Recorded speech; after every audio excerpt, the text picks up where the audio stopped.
మనం ఈరోజు మామిడికాయ ముక్కలు పచ్చడి పట్టుకుందాం. ఒక 2 మామిడికాయలు తీసుకున్నాను నేను. దాన్ని శుభ్రంగా నీళ్ళతో కడిగిన తర్వాత ఒక నీట్ పొడి క్లాత్ తీసుకొని కడిగిన మామిడికాయని తుడుచుకోవాలి.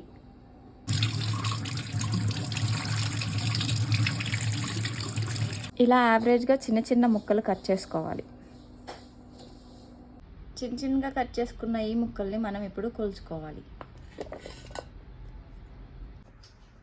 సో కొలుసుకున్న ఈ కప్పుల్లో నాకు 4 కప్పులు వచ్చాయి.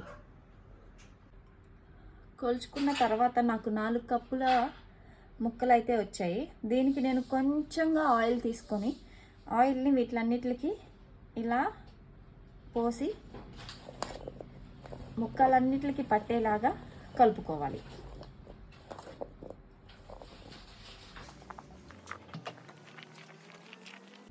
నేను కొలత తీసుకోవడానికి కారణం ఏంటి అంటే 4 కప్పుల మామిడికాయ ముక్కలకి 1 కప్పు కారం వేసుకుంటున్నా.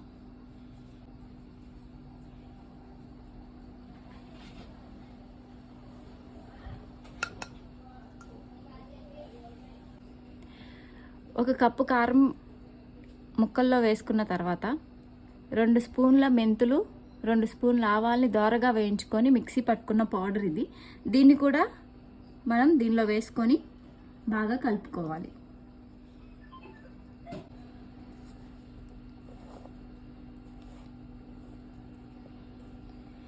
ఏదైనా చేత్తో కలుపుకుంటేనే రుచి ఎక్కువ.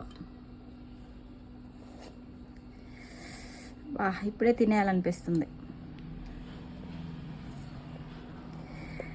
స్మెల్కే తినేయాలనిపిస్తుంది.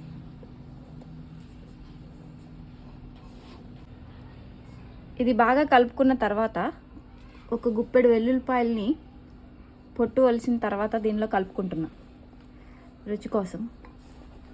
నిజం చెప్పాలంటే మామిడికాయ బద్దల కన్నా వెల్లుల్లిపాయలే చాలా టేస్ట్ ఎక్కువ.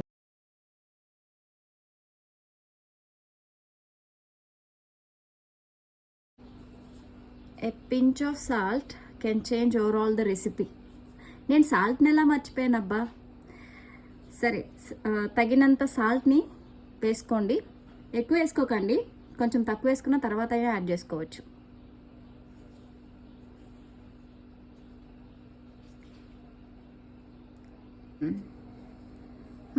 ఫైనల్లోకి వచ్చేసాం. సో 4 కప్పుల మామిడికాయ ముక్కలకి నేను 2 కప్పుల మంచినూనె యాడ్ చేసుకుంటున్నా. ఏ మంచినూనె అయినా పర్లేదు, మీకు అందుబాటులో ఉన్న ఏ మంచినూనె అయినా మీరు వాడుకోవచ్చు.